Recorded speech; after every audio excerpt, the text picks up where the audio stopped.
It's IB Nation Sports Talk, and it's kind of looking like I might be flying solo for the start of the show for a second straight day. I don't know where anybody else is. I got a text from Brian Driscoll. He said, hey, start at 5 after because we're still going with our show. And, so I'm sitting here waiting. There's no Vince. Oh, Vince showed up. There's no Jesse. Oh, Jesse showed up. Hey, it's a 3-man party. What do you know? We're all here. We're all ready. This is going to be great. Everybody's here. It's been a while since the three of us have come together for a show. And I see Jesse is wearing his celebratory Chicago Cubs hat on this Friday. For good reason. Absolutely smacking the trash socks right now to begin our crosstown rivalry. And I told you guys I'd make the disclaimer. NL MVP, Pete Crow Armstrong. He's making a case at least for the first half. I mean, and it's almost the end of May. Like, is that kind of, are you guys kind of in the boat I am? Like, by the time like May is over, you kind of start paying attention. Well, like you have a good, because like anybody can have a decent April, but like you put April and May together, like you have a pretty good idea of what your team is going to be at that point. I think that's fair. Yeah, I think that's fair. I think normally, like, Jesse is a much younger Cubs fan than myself. So we were used to the June swoon, and then it was pretty much all downhill from there. So, you got to get to June. And with my other job, like I watch as much as I possibly can. Obviously now I really start to hone in once school's over. You know what I mean? So right around that June, right around that June mark, I'm going to a game the first weekend of June. Like that's like kicking off the summer. So yeah, if they can sustain, man, like, and they don't even have their ace pitcher. Just saying. Wait, you said first weekend of June. Do you mean quite literally June 1st or the weekend after? The weekend after. I'll be there June 1st. Yeah. June. Yeah, I think we touched on this like with you guys separately, actually. Like when you guys were going to be. That's right. Originally, I thought that you were going to be there at the same time, but it turns out it'll be a week apart. So yeah, because I'll be. Maybe you can leave notes for each other or something. I don't know. I'm going on the road. I'm taking the Cubs on the road. We're going to Detroit. Oh, that'll be cool. I'm actually still thinking about going to those games Sunday. It's not very far to get up to Detroit, and I like their stadium actually. Comerica is a nice park. It is very nice. So you could take. Yeah. Oh, that makes sense because your father-in-law is probably going too. Nailed it. It's a little graduation gift for the kid, and the next day he graduates. So we're going to the game, and then the next day he's got commencement. So. Jess, do you remember the memorable trip that we made to Comerica Park when you were a young lad when we saw the Boston Red Sox play the Detroit Tigers at Comerica? How old would I have been? Give me some time frame here. I want to say, gosh, I think it might have been. I think it's been 20 years at this point. I think it was the year after. Yeah, it was because it was the year after they won the World Series because I remember Schilling, still wasn't completely healed from the whole ankle, the surgery and all that stuff that they did. Do you remember what happened in the outfield on said trip? Oh, there was a streaker. Yes. Two streakers. It was in front of Johnny Damon, and Johnny Damon did a double glance and came back to the male parts that was right in front of his face. Johnny Damon and Manny Ramirez. Like the guys were doing like figure eights out there around him. I do remember this. Buck naked. Wow. In the outfield in Detroit. So you don't get to see that stuff unless you're there because they never show it on TV, obviously. But the Red Sox outfielders wanted to see it more than once, is all I'm saying. This was a female or a male? It was a show. No, they were male. They were male. This is the kind of thing that Jesse remembers from when he was 8 years old. Yeah, literally. Well, I mean, how are you going to forget that? I mean, you're not wrong on the field. So you're not wrong. And again, nothing to the imagination. I don't know how they got naked because they were both fully naked when they jumped out of the stands and onto the field. That's impressive. How are you sitting there watching two dudes strip in the stands, and you're not like, Usher, there's something going on. Oh, you mean like as another Like the fan? other people. Yeah. You just like- reach over and put your hand over your kid's eyes. Yeah. Like, See, the Unless, thing is unless they that stripped guy. in the bathroom and just made a Just beeline, ran, and just I whoop. don't know. I'd be the guy. I'd be like, hey, you need some. You need me to hold those clothes. well, that's the other thing. Where they're not getting those clothes back. Yeah, that's Where the are the tough part. Is you got to go Because, to you know, jail they- naked. I was gonna say because they took him to jail and they're just gonna throw him in the paddy wagon naked. Maybe so, they get some free Tigers gear out of the deal. yeah. Got to cover them up. We've been to a lot of memorable baseball games. Actually, it seems like a lot of the games we go to, some stuff happens. There's always you got something. hit by a foul ball one time. I did. Wow, you got hit. You didn't put your hands up. Well, he was Well- walking and didn't see it, and it glanced Oh. him. I was upper deck at Wrigley Wow. and walking back like I had just come out of, like the tunnel Yep, thing yep, up yep. there, and took a left, walking Mhm. back to my seat, and all of a sudden, like I hear, foul ball. Sure. And the next thing I know, as I'm walking, I'm walking and the ball hits me in stride in the hand, or like my knuckle swells up. It's like I had no idea it was coming close to me. Did you get the ball? Like I said, I had no idea it was Ugh. coming close to me. So like it hits me, I turn around and it's like caroming all over the place. Oh and yeah. We of course did somebody else though. picked it up. So That game, they hit when we were walking in, they were handing scratch off tickets. Mhm. And what they were doing with the scratch off tickets, you were scratching them off, and you could win an Aramis Ramirez signed baseball. We did win that, baby. Nice. That's worth it. It makes the swollen knuckle worth it. I think you got a speeding ticket that same trip. I did. Too. got a Wow. speeding ticket on the way to the game. It was a really eventful Chicago Cubs game. But Is that like in the in Jeep? my mind, if we don't get the speeding ticket, we don't show up to the gate in time to get the ticket that gets the scratch off Right. and gets you the autograph. So it's I worth it. completely agree. Yeah, like if we were there 5 minutes earlier, maybe we don't get the right scratch off. See, it's So- all worth it. Yeah. All right, so enough of that. Let's get into some Notre Dame football as we start do this we have thing to? off.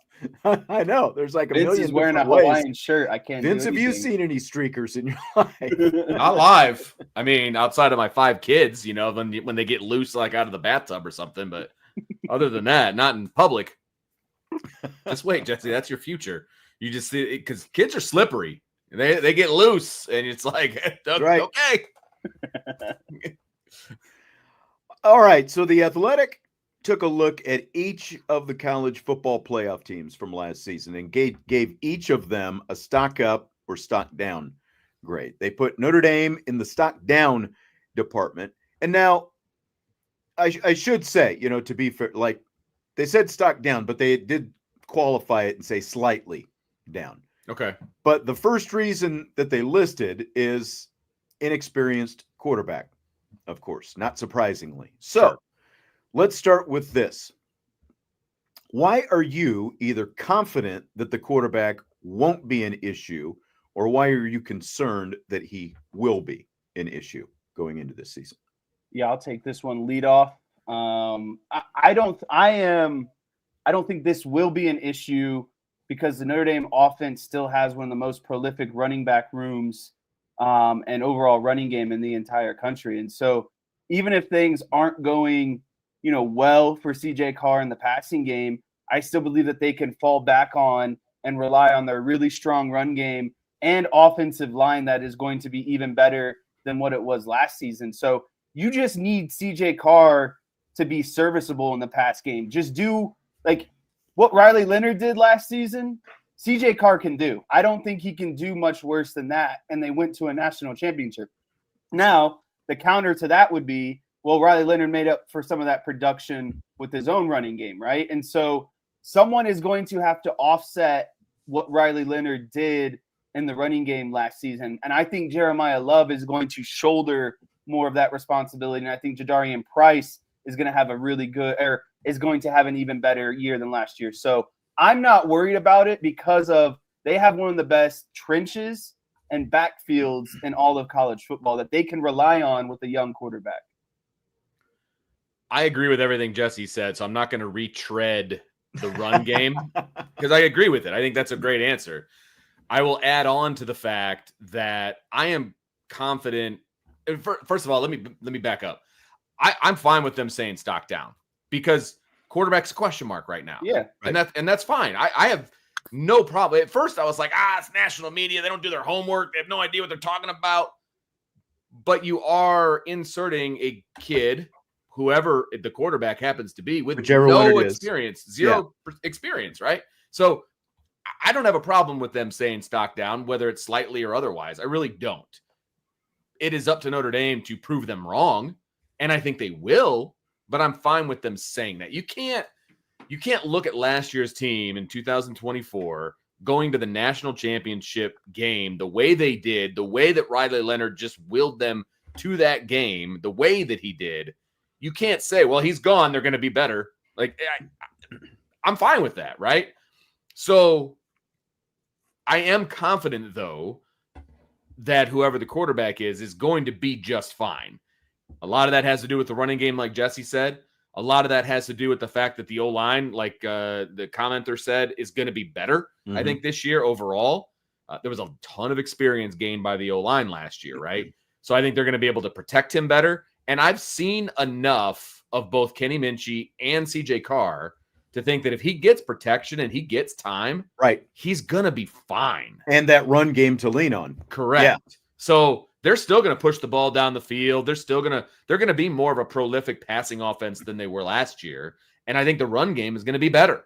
So I'm confident that it's going to happen, but I have no problem with the national media saying, they'll stock down because they got to replace Riley Leonard. Those are big shoes to fill. No, it is. I mean, go ahead, Jess. Sorry, I just wanted to kind of one last thing based off of what Vince ended with there. You're talking about college football, quarterback's the most important position, and even in NFL. I mean that transcends to any level of football.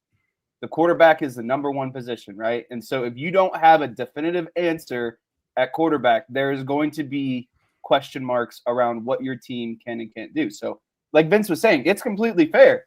You want to say stock down? That's great, but yeah. And we'll go through the list. I mean, there were obviously 12 teams that made the playoffs, and they did a stock up, stock down for each of the teams. So we'll go through. There were stock ups, there were stock downs, and we'll see what we agree with and disagree with here in a minute. But I think the biggest thing they're going to miss with Riley Leonard is not just his running ability, but just the intangible. Because the word that you used, I think there, Vince, he led them to the national championship. You could even say, to some extent, he helped will them to a national championship. Now, having a great defense, a dominant defense, sure helped in that as well. But, again, like when you're talking about the inexperience of the quarterbacks, it's not like Riley Leonard, it took him until his fourth game of the season last year to throw his first touchdown pass. Right. So like we were all kind of waiting for that to come along, right? We were still waiting for the quarterback to do some more quarterback things. A month into the season, basically. And obviously they lost one of those games and it didn't look very good. So it's not like things were perfect for him, even though he had a ton of experience going into last season. And, I'm just thinking about like the whole with the quarterback thing.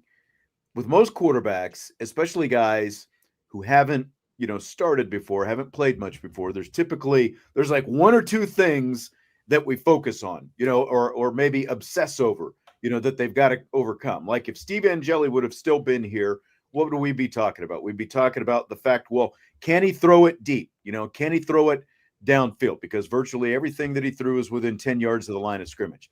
Not a concern for either Carr or Minchie.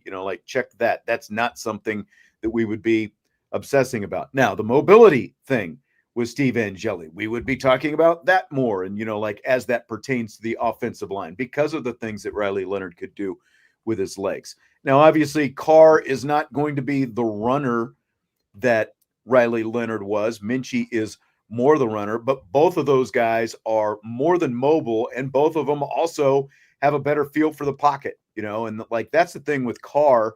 I think that one of the things that stands out, there are obviously a lot of things that stand out with Carr, but he's just got the poise and anticipation that are beyond his years, so like I think you can see, his ability to throw guys open, all those different things, like it's all just beyond a guy. It looks much different from most guys who have barely played a lick in their, like guys at the same point in their career. Just look different than other guys. Look, that's why I'm just not that concerned. Right. And here's the thing, Sean, you and I have been covering Notre Dame football for 20 years. I mean, we've been at practice for 20 years. I would say watching CJ Carr and Kenny Minchie throw the football, it's just different than really just about anything that we've seen at Notre Dame. Most of the time, it's just like, okay, all right, great. We'll see how this works. Like, I don't know. It's just different, right? It's different than Brady Quinn was, right? The only person I would compare from an arm talent standpoint and from a anticipation standpoint is Jimmy Clausen. Like that's the comparison. And I know there was other things stacked against Jimmy Clausen, but he's a thrower of the football. And that, it's not something that comes around Notre Dame very often. Hopefully that changes and there's just more of it, right? But that's why we feel the way we do, and we see it with our own eyes. And we've been seeing it for over a year, really, from CJ Carr. Yes, absolutely. Joe, thank you for the super chat. He would say stock down, but not due solely to the quarterback. Another big thing is the new defensive coordinator. And now, again, like there were other points. Like they did mention the fact that Al Golden is gone and that they have Chris Ash. They did mention some defensive losses and that kind of thing. So, but again, the quarterback was the first thing that they listed when they were kind of going through their rationale. So on that note, though, if you were going to look at two things that would be most responsible for Notre Dame's stock dropping this season, what would they be? We can kind of go around with whatever I'm sure we're going to have some that are going to be duplicates. So we can go around. Jesse, go ahead and lead us off. What's your first thing? Yeah, I got one. And you guys know I'm typically balanced, so I'll give you one on offense and one on defense. Start with offense. Turnovers. I think that's what kills them on offense. If their running backs have, a fumbling issue, young quarterback throws bad interceptions, you're giving the other team the ball in plus territory, giving them kind of layups to some easy points. I think that's when you could really get into some trouble and feel kind of the inexperience of a young quarterback, maybe some bad turnovers on that side of the ball. Are you going to go defense? Or, okay, it's my turn? Okay. Yeah. All right. I'll say defensive tackle. I think they're deep. I just need somebody's going to have to step up and be a front runner. And I'm not sure who exactly that's going to be right now or who like multiple people could be. I think they've got a lot of depth. I think they're going to be able to roll a lot of guys in there. But I still want to see somebody kind of take that step and be the dominant front runner at that position. So defensive tackle for me. I agree with what Joe is saying. Like, I think we talked about some different things, concerns and confidence and stuff like that earlier this week. And I'm not saying that Chris Ash, being the new coordinator is going to be a concern, but like as of right now, it's an unknown. We just don't know how he's going to call a game. And, look at Marcus Freeman when he took over in his lone season as defensive coordinator. Remember like the explosive plays against Florida State? They ended up winning that game, but they gave up some big explosive plays early in the season under Marcus Freeman when he was defensive coordinator that they weren't giving up the year before against Clark Lee. Now, over the course of the season, they made some adjustments. Things came together. They ended up working out fine, but especially when you've got the front, the schedule front loaded the way it is, if there are going to be some growing pains, like against Miami and Texas A&M, that would be the place where you're probably going to see them. So again, not that he is a concern right now, but it's just an unknown. And especially since the defense was just flat out elite last year, what kind of growing pains, defensive growing pains would be my thing with a new defensive coordinator. Yeah. So go to kind of wrap up mine and go to the defensive side of the ball. I think there's obviously going to be questions, what things are going to look like with the new defensive coordinator. How much is it of the same? How much of a variation is there? But I think kind of diving into it a little bit deeper, the thing that I would be most kind of, worried about is this is a team that obviously, kind of got burned in man down the stretch, and they weren't really good at zone. And so that seems like a point of emphasis this offseason is transitioning, from man to zone. I think the defensive line will take care of itself. They're going to get some guys back. They're getting Anye back too.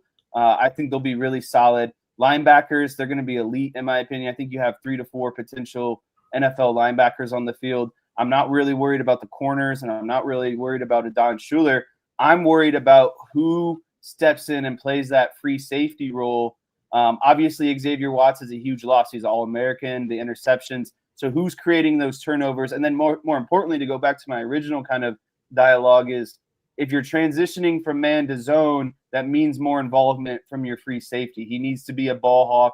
He needs to be able to help over the top and help in that zone coverage. And so you really need someone to fill the shoes for Xavier Watts if you're going to be, elite in coverage and be a defense who can be multiple and play, both man and zone.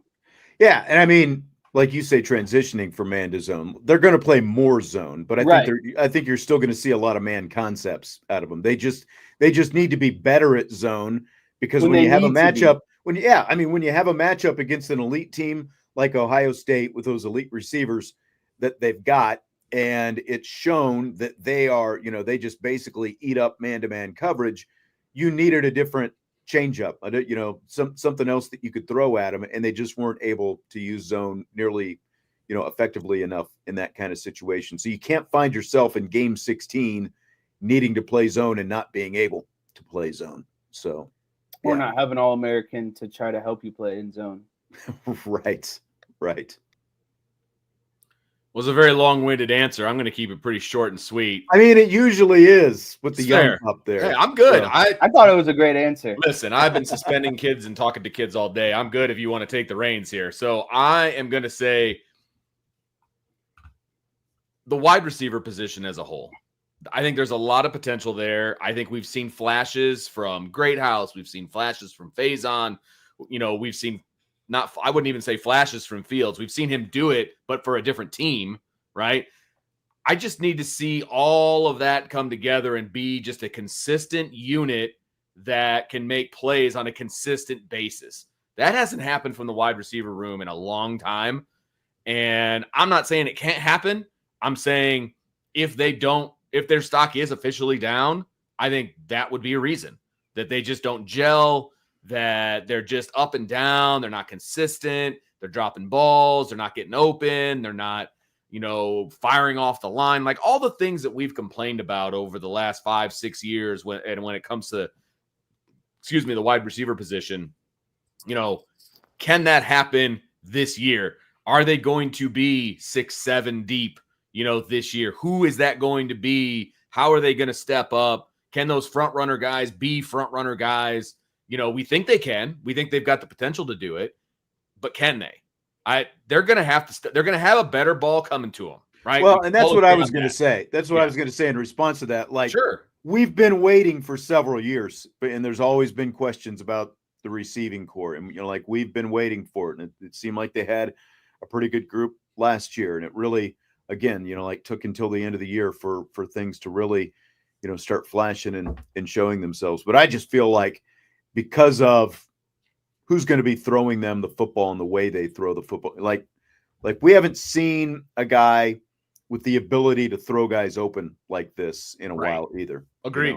And that's going to be a big difference, especially when you've got big size targets like both Fields and Greathouse. I think that it's going to be, I think we're finally going to see, some headway being made by this wide receiver group. I just don't want to get ahead of myself. That's all. I've been excited about the wide receivers in the past. He usually is overzealous and gets 1,000 yards and 5. I like the fact that you're tamping the brakes this offseason. I'm trying to be mature. I'm trying to set the bar low, okay, so that they meet it and exceed my expectations. Right? They exceeded my expectations last year as a team, but not the wide receiving room. You know what I mean? So yeah. But the quarterback makes a big difference.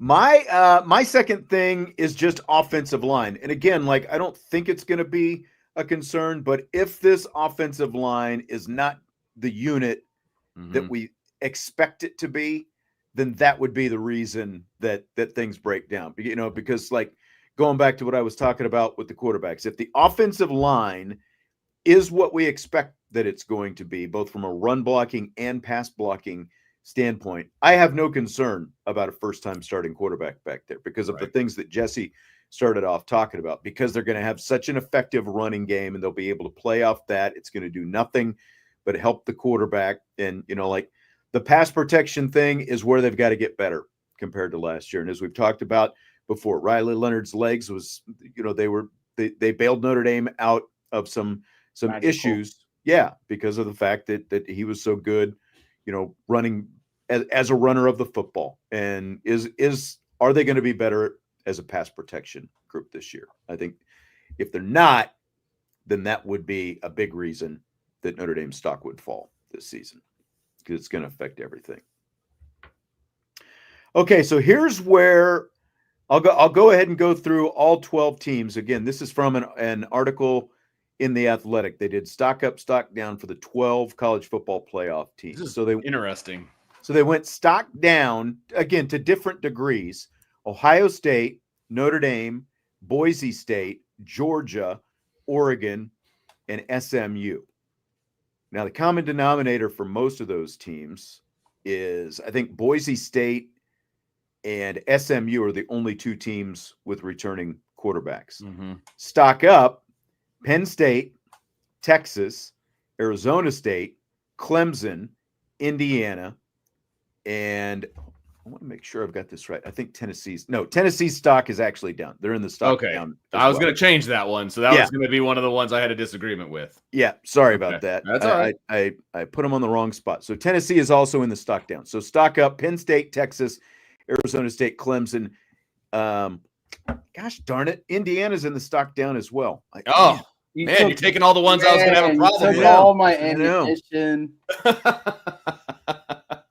Jeez, how did I butcher this list so bad? Let me make sure that I got that right. Those afternoon Coronas. I think that,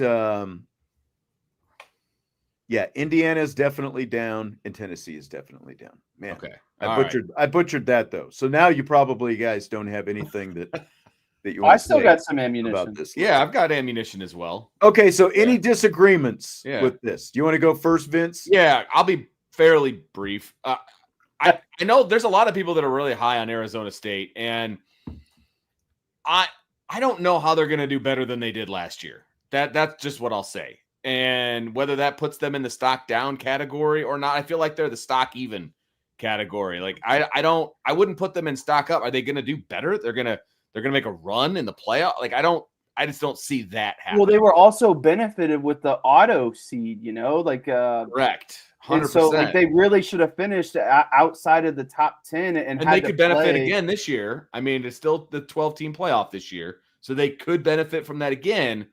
The biggest thing for them is they do have the quarterback back. Basically, they returned 17 starters. So, like Scadaboo was the most significant guy they lost. Now, to your point, can they do better? Well, at the very least, if they get back into the playoff, it was a little bit of a Cinderella run, though, because they lost a couple games.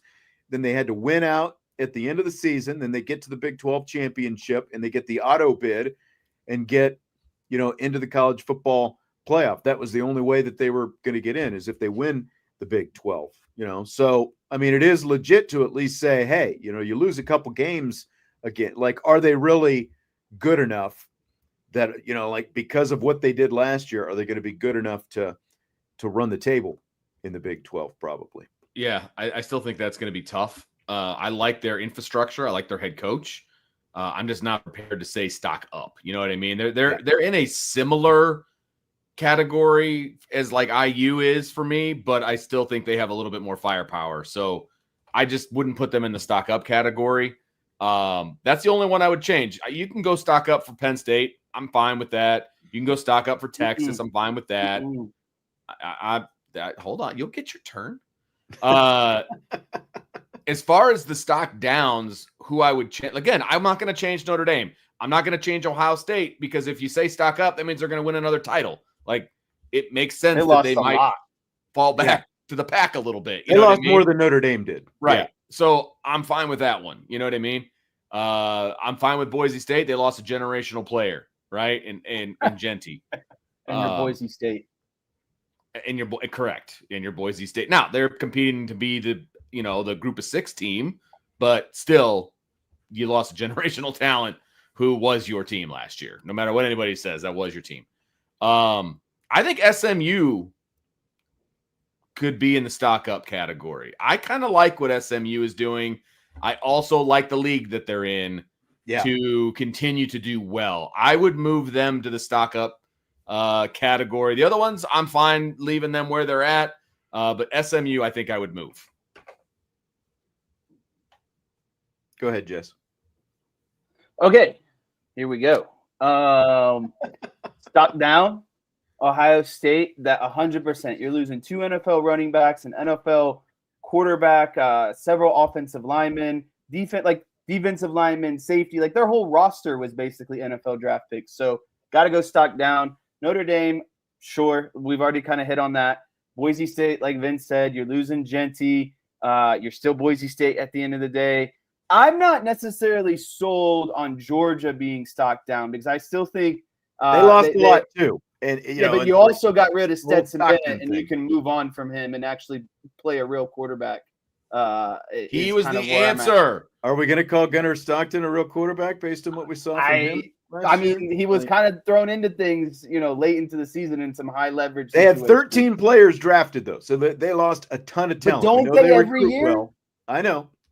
We know they recruit well, but maybe this is the year it hits them. I don't know. I'm not buying that. Stock up for me, or not even, maybe not even up, just neutral. Definitely not down. Well, but there's no neutral on this list. It's either up or down, and I think that's why they had to put them in the down category because of all that they lost last year.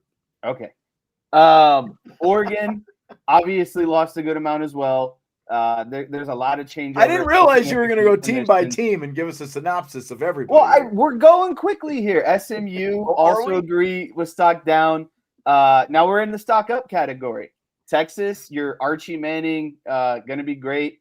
Arizona State, like Vince, I'm not sold on this one. You're relying a lot on Sam Levitt and Jordan Tyson while also losing Scatabo. So I think that's going to be hard for them. So I'm not in on that one. Clemson for sure. Adding Tom Allen as their defensive coordinator is huge. I think that's going to be big for Dabo. I mean, they still won the ACC last year.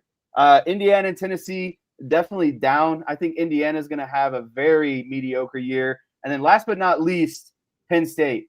I don't think Penn State is going to be anywhere close to what they were last year. They lost a lot on defense. I know they still have a good amount on defense, but for me, yep. But for me, on offense, your quarterback still isn't overly impressive, and your leading wide receiver production went on to the NFL. There's no more Tyler Warren for Drew Aller to throw the ball to anymore. He's just solely going to rely on those running backs. And I think they'll win. They'll litter themselves with regular season wins, but they just won't go anywhere in the playoffs like usual. They don't have a quarterback to unlock the next level. Now Penn State did go to the transfer portal, but like the kind of guys they brought in, like basically one guy with any real production at wide receiver from the portal, and they added a couple of other guys who were basically possession type guys. So I guess we'll see. And obviously they lose Tyler Warren, who was such a huge part of their offense. So like that's the biggest. Like when you look at this list, who's in the stock up and who's in the stock down, after I actually got it right, by the way.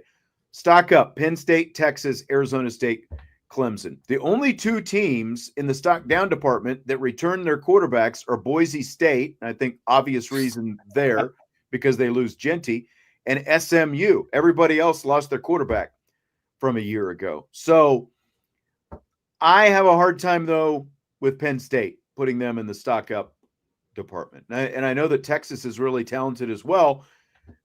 But Arch Manning, even though he's played more, than whoever Notre Dame's quarterback is going to be, like he hasn't played a ton either, So there's a lot riding for putting him in the stock up. There's a lot riding on Arch Manning. It's still a lot of hype and expectation. It feels like to me. I realize, and you guys may have done this when I wasn't on the show, but have you done the over under win total for Penn State? Oh, this guy. Wow. It's obvious that you haven't read the rundown today. Okay, never mind. It's actually coming next. See, there you go. See, I told you, it's a busy day. Man. Okay, never mind. I retract. This is not a show prep day for Vince. Court reporter, please strike what I just said. Strike it off the record. I just can't believe you asked that, and you were like 60 seconds away from finding out. Well, I had an argument to make, but I'm not going to make it yet, so I'll wait. But I said this at the start of the season, like with these preseason rankings and all that stuff. What's going to happen? Like the teams who've got the returning quarterbacks are all going to show up the highest in the preseason rankings. A lot of people have Penn State as the freaking preseason number 1 team. Yeah, because they had got Drew freaking Aller, who threw an interception to lose the game against Notre Dame. Right. I mean, it's like I'm not sold on Drew Aller. Believe me. Exactly. Didn't complete a pass to a wide receiver in the game. Yeah, and of course, Klubnik. Everyone's really high on Klubnik. And again, they were high on him last year too, and I still don't see it. I'm sorry. I mean, Notre Dame. Their schedule's not overly tough, though. You still won the ACC, though. I know, but Notre Dame. They're getting even better on defense. Yeah, we'll see. So I'm going to go Indiana as my team. Whose stock is, in terms of like whose stock will fall the farthest. Indiana is my team. I just got that out there before Jesse could go on one of his dissertations about Indiana and Cignetti and list his 8 bullet points on his Cignetti better have enjoyed his riches, because I'm going to be Googling his team next year as they fall. Yeah. So anyone else have a team? Like the next question was going to be, whose stock is going to fall the farthest? Anyone have an answer other than Indiana? I thought I was going to get a lot of crap for saying Indiana, because that was who I was going to go with, and I was like, oh, you're just a hater. Boise State. Yes, well, we know you're a hater, but yes, I am. Perfectly fine at this point. But the answer is still Indiana. I concur. And look, there's a case also to be made. Mike says SMU. I disagree with that, but IU is going to have a tougher schedule, and they're losing some valuable positions. And they're actually going to have a schedule. Yeah, I think there's a case to be made for Tennessee. They don't know what their quarterback situation is going to look like. And you play in the SEC. Correct. So. Yeah, I think the biggest thing with SMU, I think they've got to replace like their top 2 receivers and their top 2 running backs. They do have Jennings back at quarterback. Let me see here real quick. They're spending good money. Whoa. I'm sure they did. I mean, they did last year. And I'm sure that after making it, to the freaking college football playoff in their first season in the ACC, had to have helped their recruiting as well. You mean the boosters? SMU and Clemson are going to play each other this year. SMU is also going to play Miami. That's basically their whole strength of schedule right there is Clemson and Miami. So they could, they could have a pretty darn good record. You know what I mean? Like, because you've got the quarterback coming back, and you've got a lot of other pieces as well. Just saying. But IU is still the winner in this battle. Yeah. I've been watching too much of The Voice. The winner of this battle is Indiana. I think so. Or loser, depending on how you want to look at it. That's for whose stock is going to drop. Yeah. So, yeah. Okay, so everyone's new favorite game is guess the over-under season win total. We haven't done it with 3 people before. We're going to do it with Penn State, though. I'm excited. Are you ready to go through the schedule? Yeah. Okay. Yeah. The first 3 are cakewalks. Brace yourself, because it's really challenging right out of the gate. Brace yourself for the entire schedule. Was going to be my argument for Penn State still being kind of in the stock even or stock up category. Yeah. This schedule is definitely helps them staying in the stock up when you the schedule is not daunting by any stretch of the imagination. So continue. Nevada, Florida International, and Villanova are their first 3 all games. at home, of course. Yeah. Yep. They don't leave the state of Pennsylvania until the first October. month. Yeah. Until October. Till October 4th. That's Yeah. right. So, oh my gosh. September 27th, they do host Oregon. So, Yes, it's a little tougher. You got the reigning champion in there. Gave them a good run in the Big Ten championship game. Then they go to UCLA, as long as the runway will let them get off the ground there in Pennsylvania, get out to Los Angeles. Then they host Northwestern. They go to Iowa. They go to Ohio State on November 1st. Then they play Indiana. Then they're at Michigan State. They host Nebraska. They're at Rutgers. That is a very favorable. This is IU's schedule from last year. Yes. I mean, that's what it is. Well, without Oregon, IU didn't even have to play Oregon. Well, fair enough. Fair enough. I'm just gonna go ahead and say it. 10.5.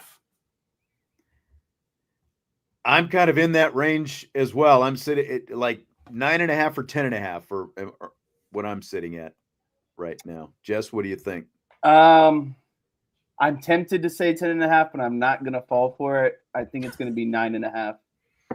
I will take the over on 9.5 all day long. I think there's two. I got their 2 losses. I think there's 3 for them, and their 2 losses are Iowa and Ohio State back to back, and their other toss up for me is Nebraska.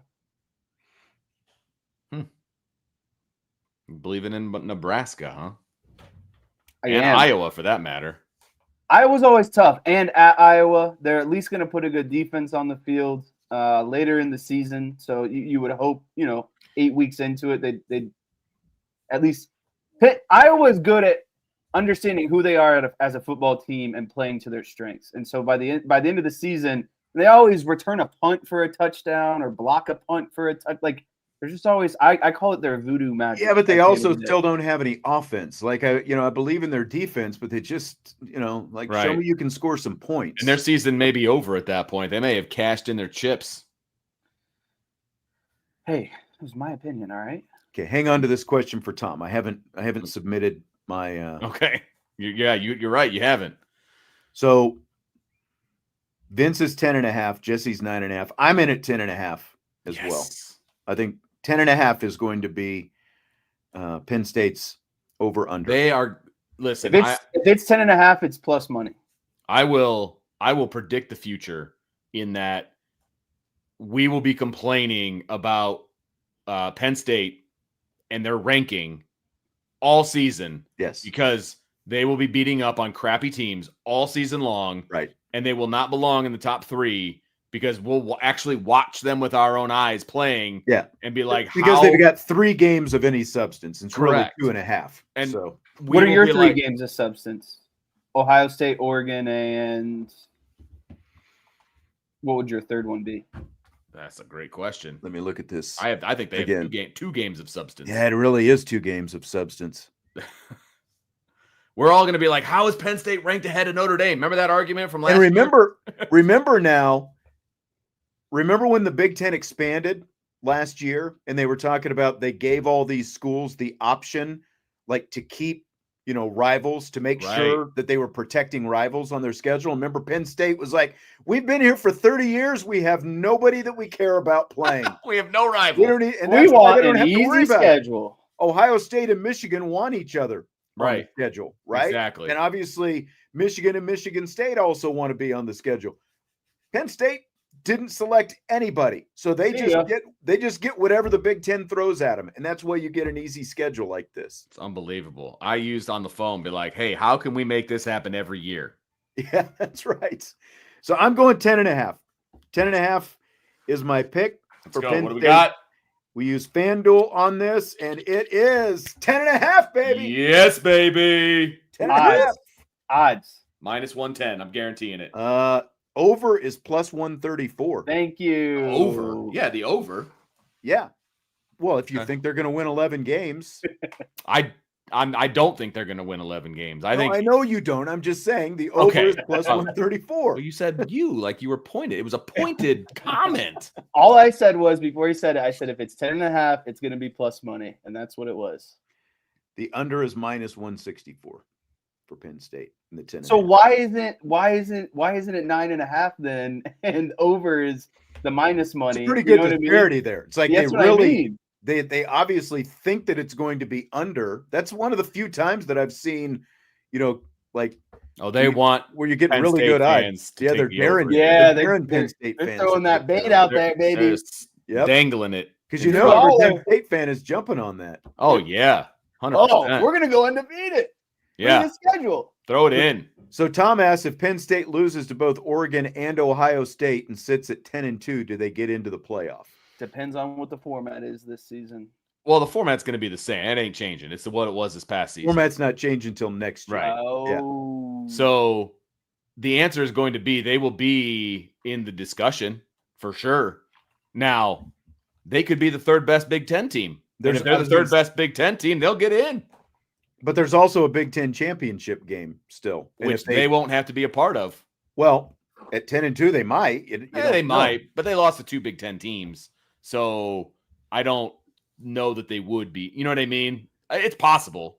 But I think they're going to be in that enviable position of third place, and then they don't have to play that Big Ten championship, and then they just waltz into the playoff without having to play in the conference championship Well, game. my point was, if they get into the Big Ten championship game at 10-2, which is a possibility, Sure. that they could still win the Big Ten and automatically get in. I got you. Yeah. That makes But perfect like, sense. I'm looking at Oregon's schedule. We haven't done theirs yet, but they obviously have Penn State, Oklahoma State, Northwestern, Oregon State, Indiana, Rutgers, Wisconsin, Iowa, Minnesota, USC, Washington. Man, I mean, you talk about another freaking cupcake schedule. Whose for a schedule team. was that? That was Oregon. Oh my goodness. They start with Montana State. Yes. So there's no way 10-2 is going to get you into the Big Ten No. championship game. I take everything back. But the answer is yes. If Penn State's sitting there as the third place team at 10-2, they'll get in. Because I got to tell you, in the current format, the 12-team format, that's exactly where you want to be. You want to be in third place in either the SEC or the Big Ten. That's where you want to be, because then you get a bye, basically. Like that. Yeah. Yes, I was waiting for someone to do this. Finally, I was kind of disappointed in the people. Decaf wants to know what in the Magnum PI is going on. Tell him Selleck Day at high school. He's looking at the Hawaiian shirt Vince has on today. Don't ask him to stand up. Whoa. Fully clothed. Don't worry. It was Hawaiian Day at the high school. Above the waistline, sunshine. And I decided to partake because it's Spirit Week, because prom is tomorrow. The most dreaded day on the calendar. Ugh. Yeah, exactly. Fill in the blank. It's blank that an Ohio lawmaker wants to impose a $10 million fine on Fox or the Big Ten for every time Ohio State has to play at noon, with the exception of the Michigan game, which this guy wants to be played at noon. Is your face already red? Me? Yeah. I'm already that mad. I think it's my new computer, but Scarlet Gray. Yeah, right. This okay. First of all, to answer the question, it's ludicrous. That's the fill in the blank. It's ludicrous. And the comment is, this is why people don't trust the government, because there are so many problems right now in America, and this is what you're spending your time on. Like, this is why people don't vote. This is why people are upset with the government. It's Ohio against the world. This is just absolutely, anytime any politician weighs in on sports, like something like this, it just grinds my gears as a former history teacher. You know what grinds my gears? Oh, it just makes me so mad. First of all, it's none of your damn business. Second of all, that's the dumbest thing I've ever heard. Does he not realize that the noon slot for Fox is the prime time spot? That's a compliment when they put you there. Like, right. And that's exactly it.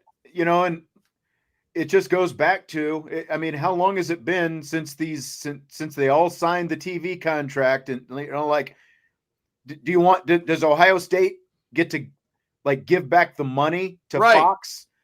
for not playing in that noon time slot. Because what happens is the reason they end up at noon so much is one, because of what you're talking about, because of the fact that Fox created this noon time slot that's basically the alternate primetime time slot. Brilliant it's the opening. It's the opener to college football. It's honestly one of the best decisions that a TV sports executive has made probably in the last 20 or so years. Let's go counter. It's basically like the sabermetrics of TV of like putting sports on television. Is like, let's create an alternate primetime slot, and it's worked. They charge a high premium for that slot. That's where they put the big games. And the other side of this is like they have the draft of like the networks have the draft of who gets what games and all that kind of stuff. So like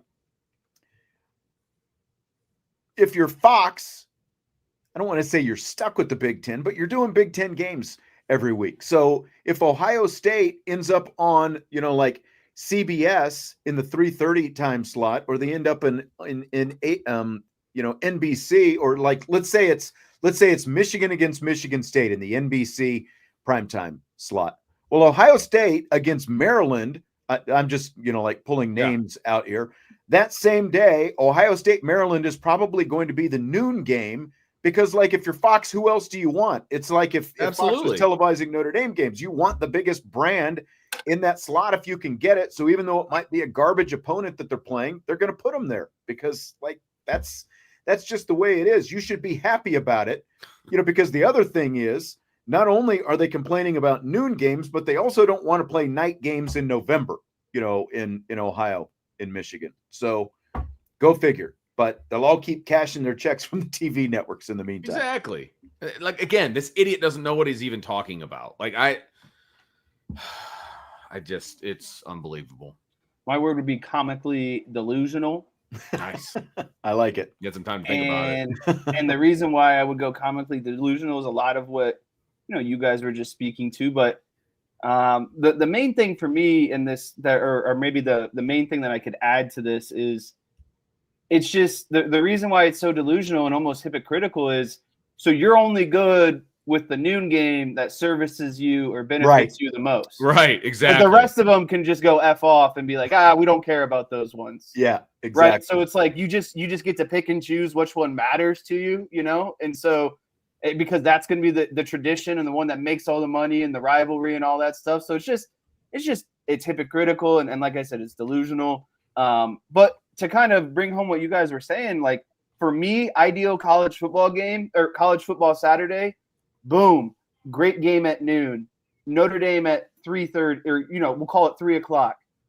Good game at 7, and then a great West Coast game to end my night around like 9 or 10 o'clock. Like, but it all starts with that opener with noon football. So, like you were saying, it's just so smart that they were like, you know what? That time that no one wants, we'll actually take it and make it. We'll make it something. They made a big deal out of it. Yeah. Brilliant. Yeah. It's amazing that it took someone so long to figure that out, but they did a really good job of it. So my follow-up would be Notre Dame, of course, does not play noon home games. Like every once in a while, they'll play a road noon game. As long as I've been here, they've never played a noon. Like the earliest they've ever played in the 25 years I've been here is at 1:30. And I think that did they do it 1:30? I was going to say 2:30. They used to play 1:30. I think that was like when we still didn't change our clocks. Like before, because remember, like they would be 1:30 games early in the season, and then after daylight saving, when everybody else changed their clocks, they would end up being 2:30 games, basically. But 1:30. That's the earliest I remember any Notre Dame home game. Would you ever want to see Notre Dame use the noon window for any of the bigger games rather than the nighttime primetime slots on NBC? No. I'm okay with watching other teams play what I will call early. But I don't like getting into my Notre Dame feelings that early in the day. I like to watch a little more. I like to watch other teams play, get broken into the day of football, and then start worrying about what Notre Dame is going to do. It's just Notre Dame at noon is just too much stress and things. Like some Saturdays, I'll be honest with you, every now and then you sleep in. Who's to say I'm not getting up at 10:30 on a Saturday, and then I'm You won't be already after October, buddy. rolling into to noon football. So for me, like I said, I enjoy watching other teams play at noon, but I don't want to watch Notre Dame play at noon. The answer is yes. I would love. How did I know old man Vince would be Yeah. a resounding YES in all caps? That is the biggest yes of the day. Are you kidding me? I would love to wake up, just get in the car, head over to Notre Dame Stadium, do the game, do the post-game show, and be done by dinner, and then be able to watch the primetime game with nothing to do. Just relax and watch the game. Oh, bring it on. Like, I would kill for a good noon game. Let's go. I don't think there's anyone in the media who would say no to a noon game, quite honestly. So, like, maybe we're asking the wrong people, but because it's like you can start at noon or you can be done at 1 a.m., when you're 1:30 a.m. when you're playing, one of these primetime games. Just saying. Navy's going to be a primetime game this year. Sign me up for noon as an alternative. Yeah. 100%. I mean, the reality is that is going to be a blowout. We're all going to be checked out by the middle of the third quarter. You know what I mean? And then we got to do, want to do a post-game show afterwards. And it's like, why am I doing a post-game show where Notre Dame just won by 4 touchdowns in the middle of the night? Right. Like, that needs to happen at 3:30, not at 1:30 in the morning. Exactly. Exactly. I get it for big games. Navy's not a big game. It's not.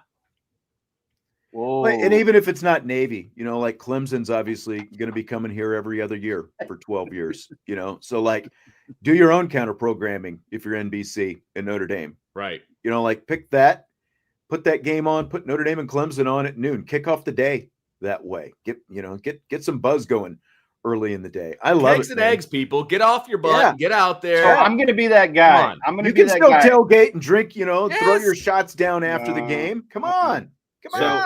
Here's what needs to happen. First, so we're fogies, but you're lazy because you can't get out of bed. Is that what I heard? Hey, pump the brakes there a little bit.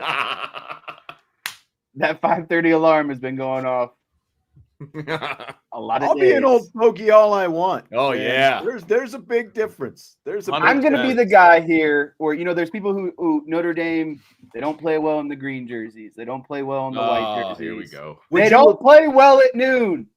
All right? Says who? Would you have rather seen Notre Dame play Florida State at 7:30 p.m. last year or at noon?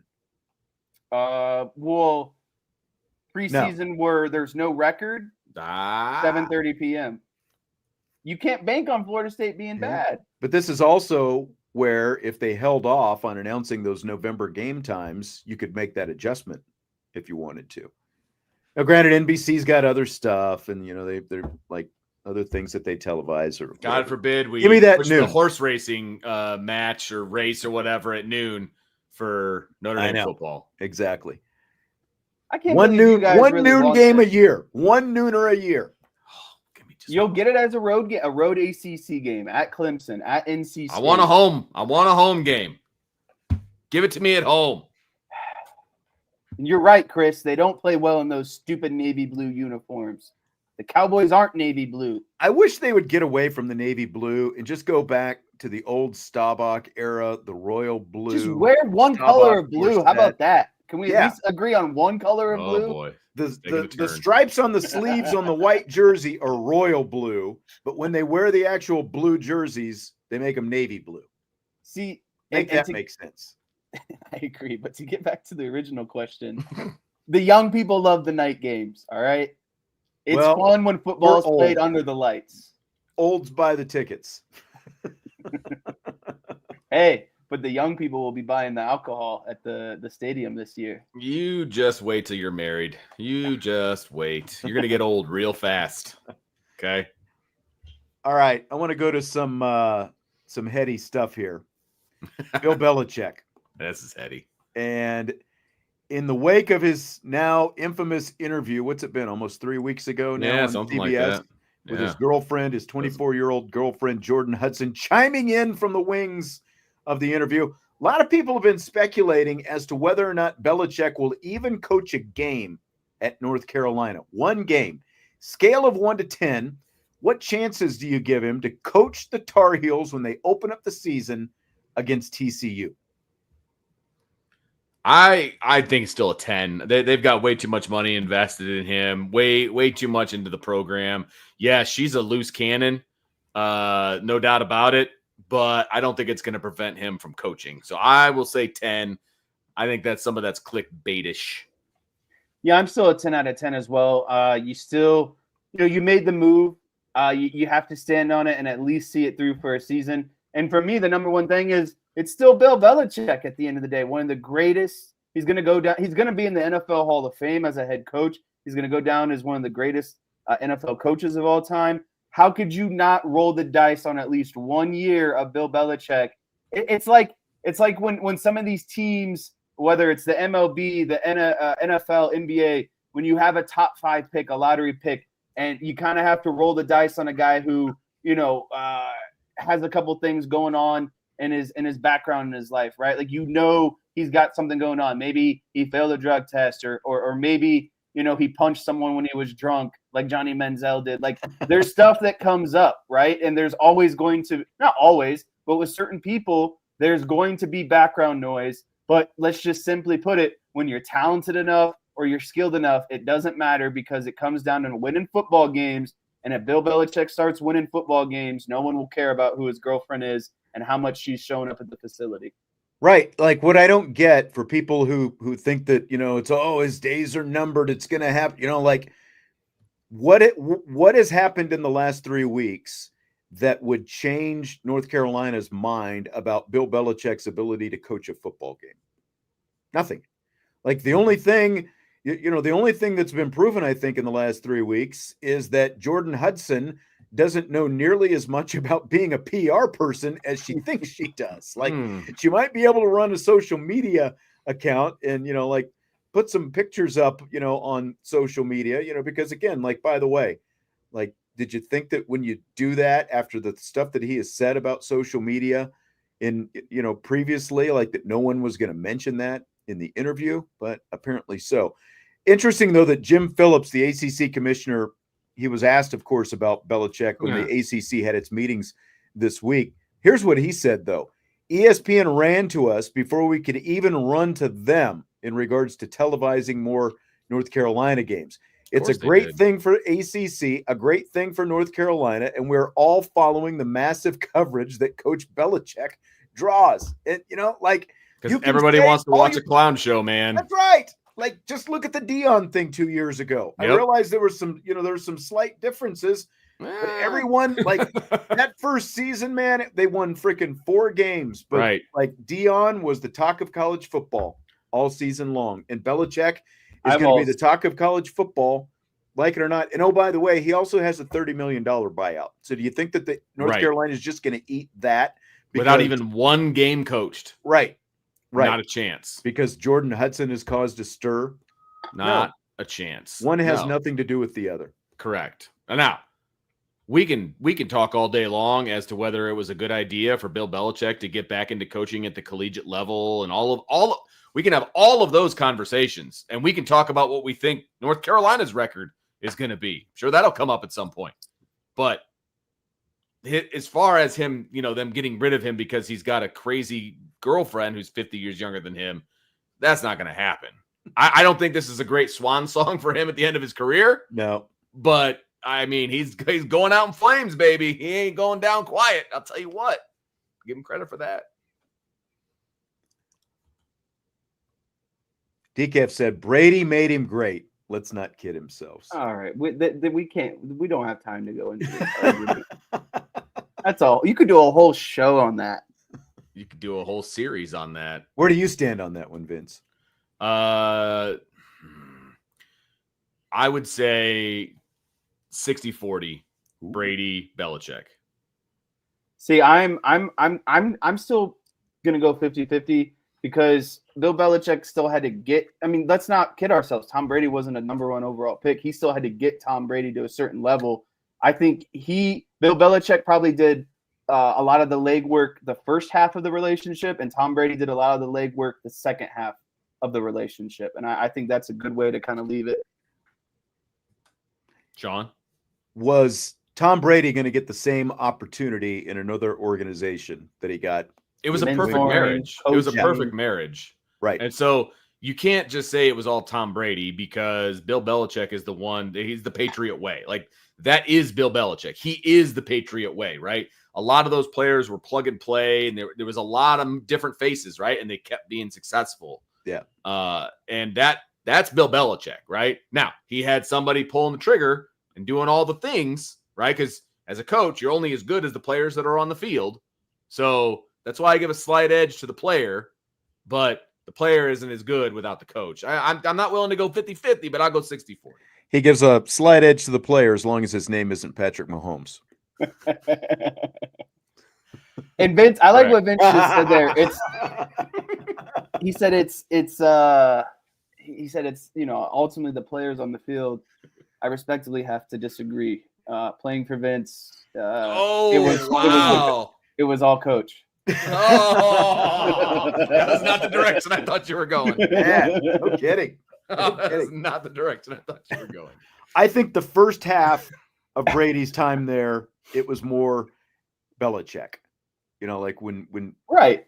Yeah, I agree. the second half, I've always like the reason that Brady was able to stay there is because like he was willing to take less money. Like if he had, if he had just gone all in and said, I'm going to go be a free agent and go someplace else, I think that the second half of that stretch looks a lot different. But I mean, either way, they won a lot of freaking Super Bowls together. Did. No one's ever going to win as much as them, except for maybe Andy Reid and Patrick Mahomes.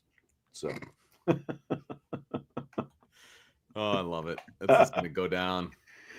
All right, before we get to our last question, speaking of NFL quarterbacks, apparently Brock Purdy, $265 million over 5 years. Man, it's a lot of money to pay to an average quarterback. That is highway robbery, man. Like good for him. All props to Brock Purdy for getting them to give him now that much. It's 181 guaranteed, by the way. $181 million guaranteed. I am flabbergasted that has happened. Absolutely flabbergasted. Like you just wanted to say flabbergasted. they oh my gosh, like he is an average quarterback. I don't know what else to say. Like when they had to put the team on his shoulders, he couldn't do it.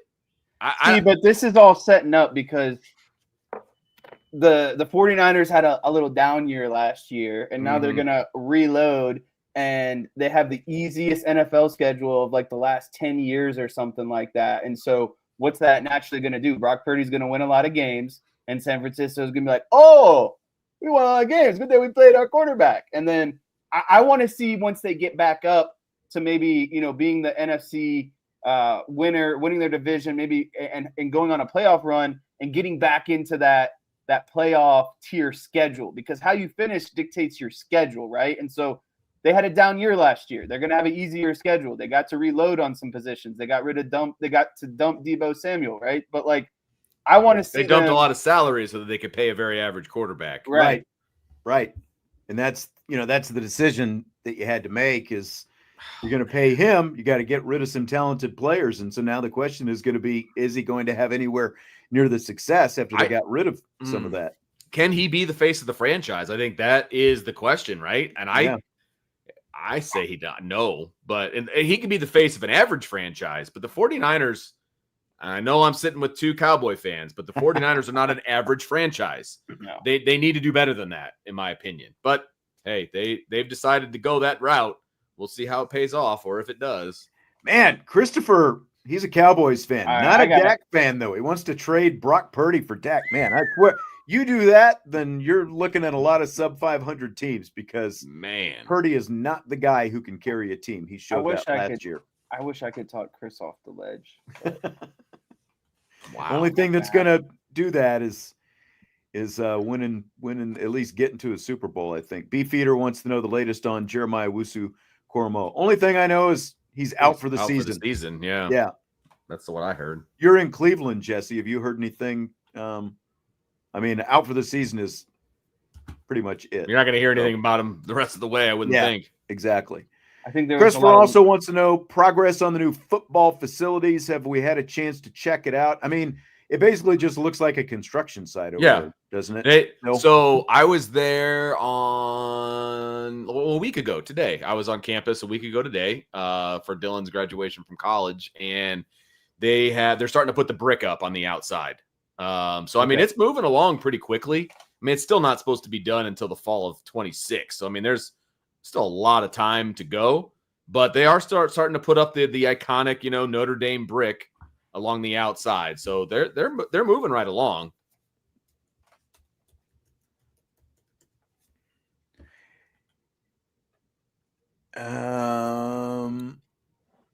So again, Beefeater was asking what the injury was. A neck injury was the injury that I heard. So it was a bad neck injury. Yeah. So that's not good. He had to stay at the hospital overnight. It was a tackle he was making on Henry last season. He just hasn't recovered since. Yeah, it's too bad. Fill in the blank. Chris Berman turned 70 this week. He just signed a contract extension that'll keep him at ESPN through the network's 50th anniversary in 4 years. When you think of Chris Berman, you think of blank. Go ahead, Jess. You're younger than I am, so you might have different ones than I do. I'm curious to see, especially what Jesse says, because you are younger. I don't know what your memory of Berman even is. So I got two. I got the fastest 2 minutes, and then I got the back, and the home run derby. It's funny because to be completely honest with you, when I think of Chris Berman, that's all I think of is home run derbies. That's crazy because I don't associate him with baseball in any way, shape, or form. I mean, he's whoop, whoop. He's making all the sound effects for Mike Allstott when he's running 2 minutes, or 3 minutes, that's Chris Berman, making the comments and circling the wagons, always talking about the Buffalo Bills and all of his little catchphrases and his sayings and rumbling, bumbling, stumbling, that kind of that's Chris Berman for me. Yeah, I mean, he was my sort of the entryway into ESPN for me because when I left for the Army in '87, ESPN wasn't a blip on my radar even at all. I knew it was there, and I still remember rowing and rugby and Australian rules football and those kind of things. So I got out, and remember I was in Germany for 2.5 of the year, so we didn't have ESPN over there. So I get out in '91, and it's basically Chris Berman and Dick Vitale were these two larger than life personalities. And with, Berman still doing Sports Center and the Baseball Tonight and all that different stuff. And, Burt B. Home by 11 and all the nicknames and all those different things. And then, like you said, when he was doing, NFL Primetime and all that different NFL Primetime. Yeah. Like that, that was peak Berman. It seemed so I think that he was really, again, when you look at the time period where ESPN really started to blossom, he was obviously a huge reason why. He was a guy that everyone knew, everyone was talking about at that point, early 90s. And, I think that he really probably had as much to do with a big part of the, the boom blossoming of the NFL. And the boom, well, not just boom of the NFL, but sportscasting as a career for a lot of people, sure. Looking at that guy and hearing him do all that different kind of stuff. And everybody wanted to be Chris Berman, I think. Well, and there weren't, when he started doing NFL Primetime and stuff like that, there weren't a lot of studio shows like that going on at the time. I mean, they kind of made the mold for what those kind of studio weekly shows were, you know what I mean? And I realize everybody and their brother has one now, but that was a unique thing back then. Right. And that's what you watch. It was Sports Center and it was the primetime stuff like that, Baseball Tonight and NFL Primetime. Those are the three shows on ESPN that obviously weren't live sports. Those are the three shows I watched religiously. Yep. I think he was the first real shtick guy, because of the nickname shtick and, the booms and the doinks and, things like that you're talking about. And I think that really, led to the Sports Center anchors, everybody, each of those guys had their own shtick after that when SportsCenter was at its peak in the 90s. And again, like I think that he is, like you said, everyone was watching those shows back then, and I think that he's as responsible for it. You know, and now at some point, because it was just back, you know, like home run derby, like because he was kind of phased out there, and like even now, like his actual what he's doing on ESPN TV is a lot less compared, because like they're still doing that NFL Prime, but they're doing it on the ESPN Plus and that kind of thing. But he's the only guy in terms of on-air guys that's been there since day one. I mean, ESPN is 2 years older than me. Like that's how long ESPN has been around. So that's fine. I don't even remember this. Mike says Berman cussing out his producer live was the best. I don't remember that. I could see that. Yep. Around the Horn coming to an end 1 week from today. That show has run its course. That's fine. I think so too. That probably ran its course about 10 years ago, in my opinion. Yeah, you know, I disagree. Well, I think that's going to do it for tonight. Always fun when we can all get together. No, right? Friday, do a little rapid fire show. Not wrong. Anybody got any big plans for the weekend other than Vince chaperoning prom? Prom. Ruin your weekend. It really does. But it is what it is. You know, I'm the guy that always has to make prom night for people bad. You know what I mean? If they come when the way they're not supposed to come, I'm the guy. Yeah, that's a tough spot to be in because you got to do your job at the end of the day. But you're also being the fun police. So yeah, you know, it is. You're what's his name? What was the principal's name in the Breakfast Club? You're that guy. I'm that guy, and that's like that's what they pay me the very few dollars to do. You know what I mean? So, but I also know this is gonna shock everybody. I hate getting dressed up. And I gotta wear a suit and get dressed up, and I don't want to do that. And so yeah, it is what it is, though. You know, do your best. Playing some friendly golf with some friends tomorrow. There you go. All right. Clarence Beeks. That was in Trading Place. He was Beeks in Trading Places, wasn't he? Oh, that's right. The same actor, but yes. Yeah, he was Clarence Beeks in Trading Places. Yes, he was. Richard Vernon. Mr. Vernon. That's right, Mr. Vernon. There you go. That's me. I like to think of myself as the dean of students from Ferris Bueller's Day Off. 9 times. 9 times. All right, hit the like button before you leave. Thanks as always for being here, and have a great weekend. Hopefully it's a good-looking weather weekend wherever you are, and we will talk to you on Monday on IB Nation Sports Talk.